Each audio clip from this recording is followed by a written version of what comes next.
selamat pagi adik-adik. Apa kabar kalian hari ini? Tidak terasa seminggu sudah berlalu ya. Sekarang kita ketemu lagi dalam ibadah sekolah minggu secara online. Apa kabarnya kalian di sana? Kakak harap kalian semua dalam keadaan sehat-sehat. Kita akan memulai ibadah kita. Yuk semangat yuk, kita bangkit berdiri. Kita mau nyanyi, kita mau memuji Tuhan dengan penuh sukacita. Lagunya Jalan Serta Yesus. Oke?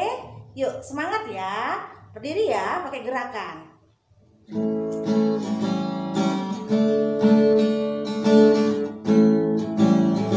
Jalan serta Yesus, jalan sertanya setiap hari. Jalan serta Yesus, serta Yesus selamanya.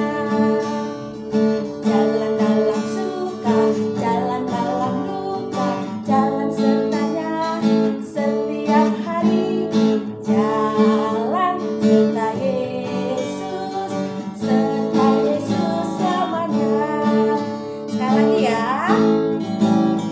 Jalan serta Yesus, jalan sertanya setiap hari. Jalan serta Yesus, serta Yesus selamanya. Jalan dalam duka, jalan dalam suka, jalan sertanya setiap hari. Jalan serta Yesus, serta Yesus selamanya. Oke adik-adik, kita akan berdoa sebelum memulai ibadah kita ya. Berdoa akan disampaikan oleh salah seorang teman kamu. Silakan Feby. Teman-teman, marilah kita bersatu dalam doa. Tuhan Yesus, terima kasih karena Engkau sudah mengumpulkan kami di ibadah kali ini. Tuhan, berkatilah supaya ibadah hari ini berjalan dengan lancar. Walaupun kita ibadah secara online, tetapi kita bisa melihat atau beribadah bersama-sama. Terima kasih Tuhan, amin. Ya adik-adik, kita sudah berdoa.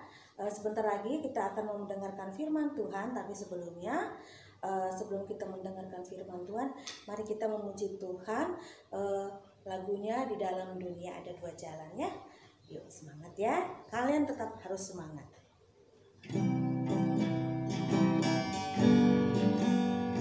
Di dalam dunia ada dua jalan, lebar dan sempit. Mana kau pilih? Yang lebar api, jiwamu mati. Tapi yang sempit, Tuhan berkati. Sekali lagi ya. Di dalam dunia ada dua jalan, lebar dan sempit. Mana kau pilih? Yang lebar api, jiwamu mati. Tapi yang sempit, Tuhan berkati.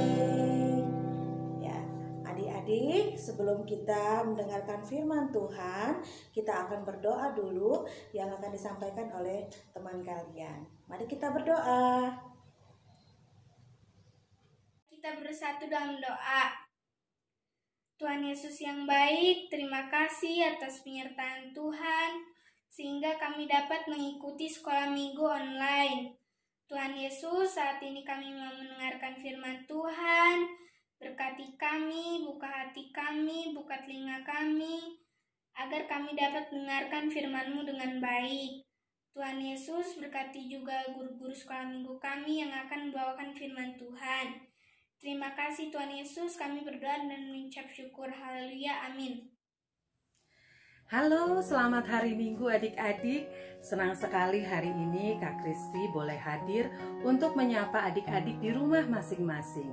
Dan hari ini kita boleh sekolah minggu bersama-sama.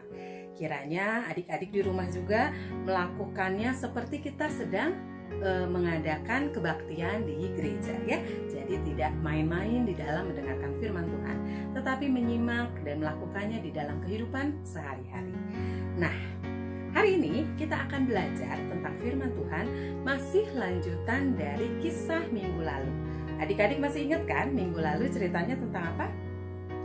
Ya, tentang kebangkitan Yesus Kristus. Sama-sama kita merayakan Paskah ya.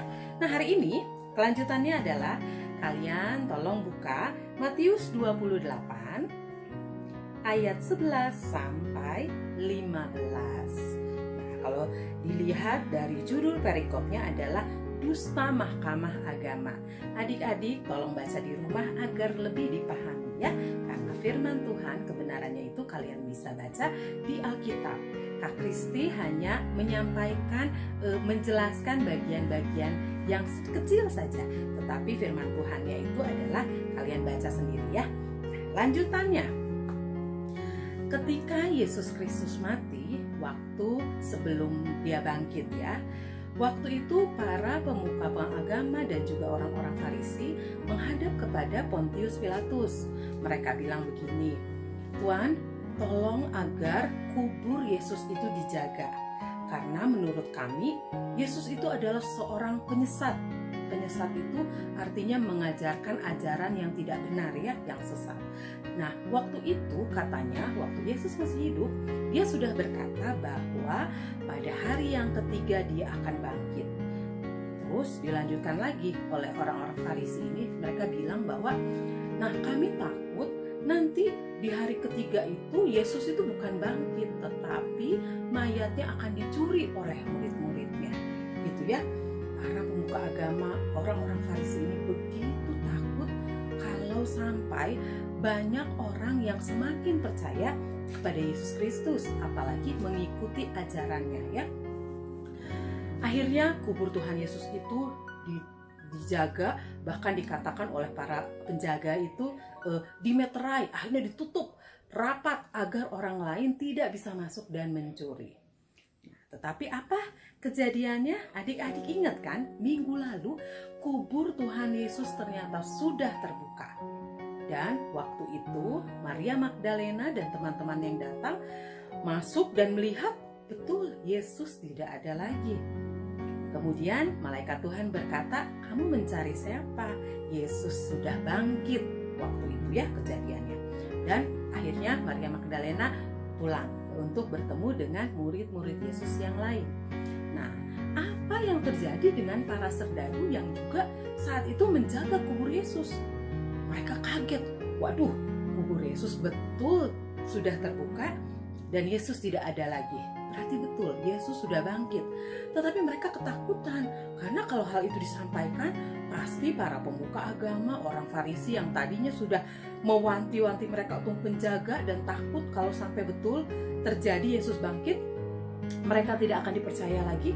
Maka para serdadu itu berlari-lari melaporkan kepada para pemuka agama. Mereka menceritakan kejadian yang saat itu betul-betul terjadi. Ketika para pemuka agama ini mendengarkan cerita itu, mereka langsung berunding dengan yang lain. Mungkin kalau di Alkitab tidak diceritain ya berundingnya ngomongin apa, tetapi sudah bisa dibayangkan saat itu mereka juga bingung. Waduh, kalau sampai berita ini tersebar, sudah yakin dan pasti semakin banyak rakyat yang akan percaya kepada Yesus. Akhirnya mereka bermufakat, mereka bekerja sama untuk melakukan kebohongan. Mereka bilang begini, dipanggil serdadu-serdadunya, "Kalian semua ke sini. Kalian ya ceritakan kepada orang banyak bahwa murid-murid Yesus mencuri mayat itu. Dia tidak bangkit." Itu kebohongan yang dilakukan oleh para pemuka agama. Nah, para serdadu-serdadu ini mereka kan melihat kenyataannya bahwa Yesus itu bangkit. Mereka bingung. Tetapi para pemuka agama ini tahu kalau gitu para serdadunya itu disogok. Adik-adik tahu nggak disogok? Dikasih uang untuk tutup mulut. Pokoknya kamu harus ikut apa yang diperintahkan oleh orang yang memberikan kamu uang. Begitu kata pemuka agama. Nah, pemuka agama ini meminta para serdadu bukan menceritakan kebenaran, tapi melakukan kebohongan. Itu yang harus kamu lakukan, katanya gitu. Kalau kamu sampai nanti dipanggil oleh wali negeri, kami yang akan atur supaya kamu tidak mendapatkan masalah. Begitu kata pemuka agama ya, saking mereka ketakutan kalau sampai Yesus itu semakin dipercaya orang. Nah, kenapa alasannya para pemuka agama ini gak mau kalau sampai kejadian yang sebenarnya itu diketahui orang banyak? Satu, kalau ternyata terbukti Yesus Kristus itu bangkit, maka orang banyak akan semakin percaya bahwa Yesus anak Allah. Dan yang kedua adalah supaya mereka yang tadinya meminta dan menghasut untuk Yesus disalibkan, para pemuka agama ini, mereka menjadi dibenarkan kalau mereka bilang bahwa mayatnya dicuri, bukan bangkit. Jadi para pemuka agama ini jadi nggak salah gitu ya.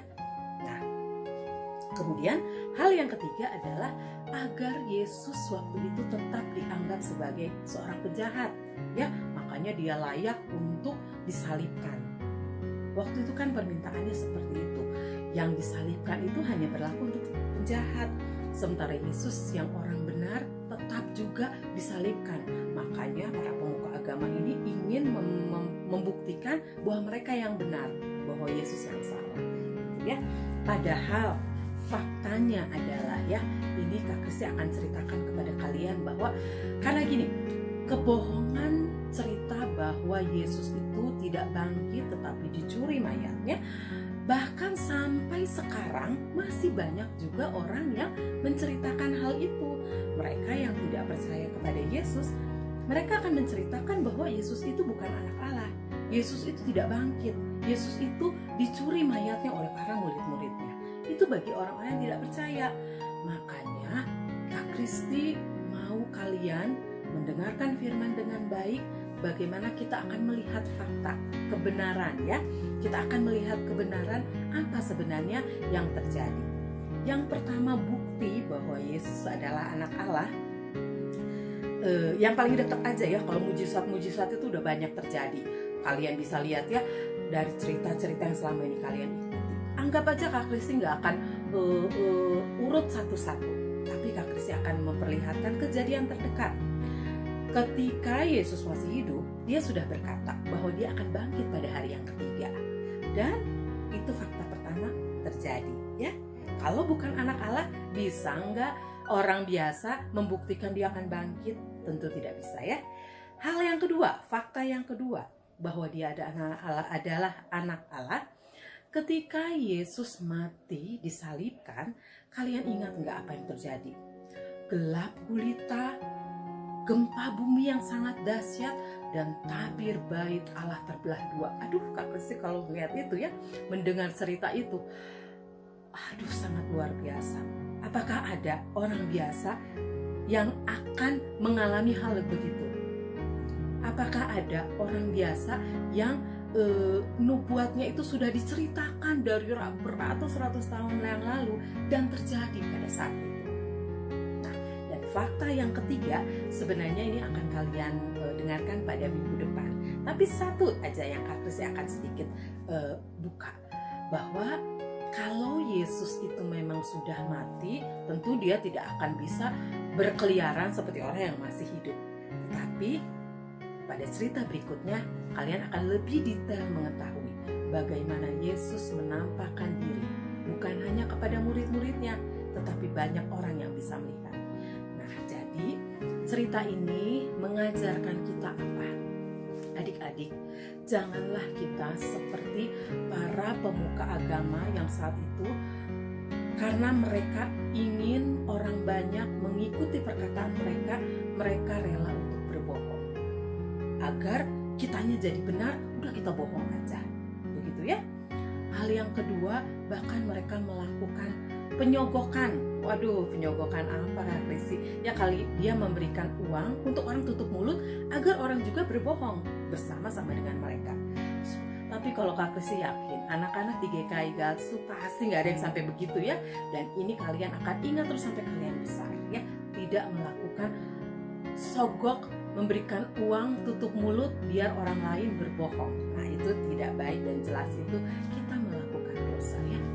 Semoga firman Tuhan pada hari ini boleh kalian ingat di dalam kehidupan kalian sehari-hari. Nah, demikian firman Tuhan pada hari ini. dari cerita tadi apa yang kita pelajari?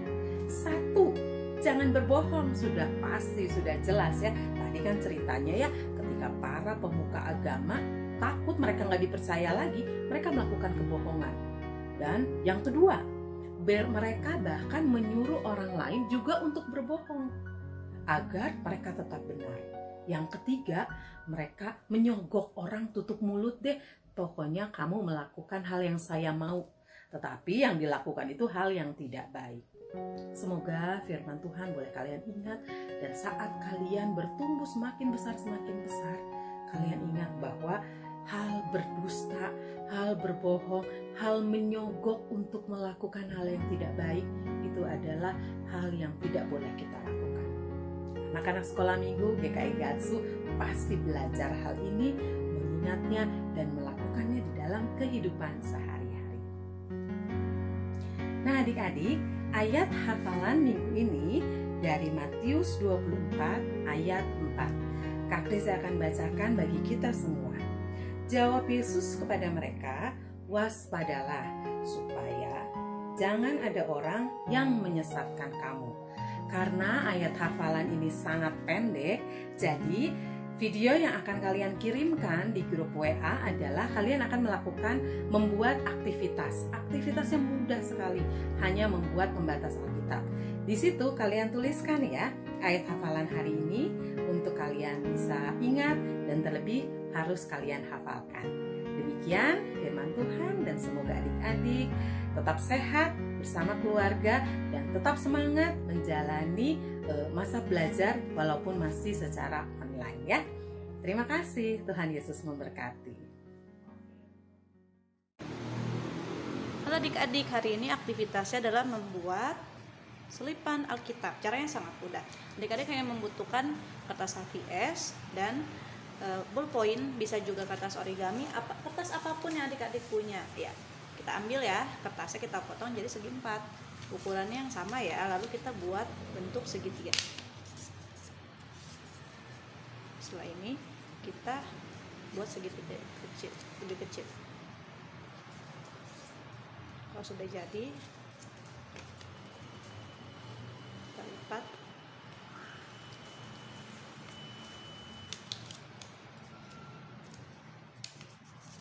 Sudah bentuk seperti ini, kita buka sedikit, yang dalamnya kita lipat. Iris, jadi kita masukkan ya. Satu lagi.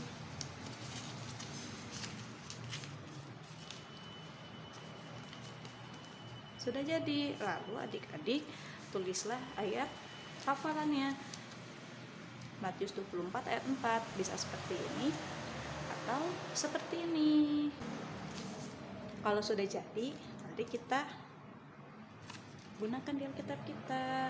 Ketika kita selesai membaca, kita bisa lakukan seperti ini. Dan jadi yang kita sudah baca kita tandai. Selamat mengerjakan. Ya adik-adik, kita sudah memuji Tuhan, kita sudah mendengarkan firman Tuhan, dan kita sudah berdoa. Dan sekarang saatnya kita akan memberikan yang terbaik buat Tuhan. Kalian siapkan kotak persembahan yang sudah kalian siapkan jauh-jauh hari sebelumnya ya. Kita akan memberikan yang terbaik buat Tuhan. Kita akan diiringi oleh lagu, sambil memberikan persembahan kita akan bernyanyi lagu Mengikut Yesus Keputusanku.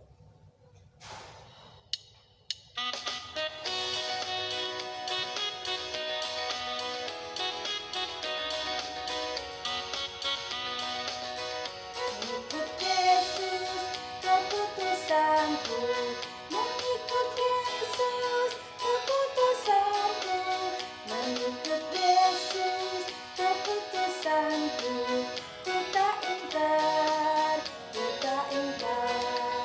Mengikut Yesus keputusanku, mengikut Yesus keputusanku, mengikut Yesus keputusanku, ku tak ingkar, ku tak ingkar.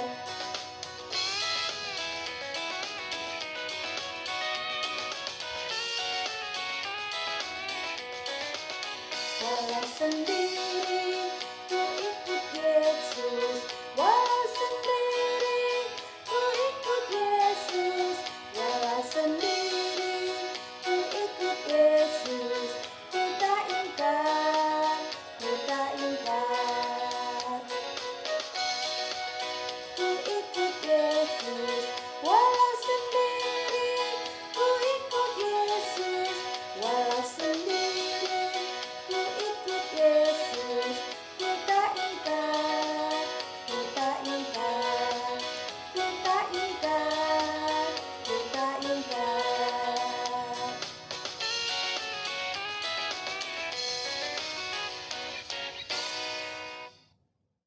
Adik-adik, kita sudah memuji Tuhan, sudah berdoa dan juga sudah mendengarkan firman Tuhan.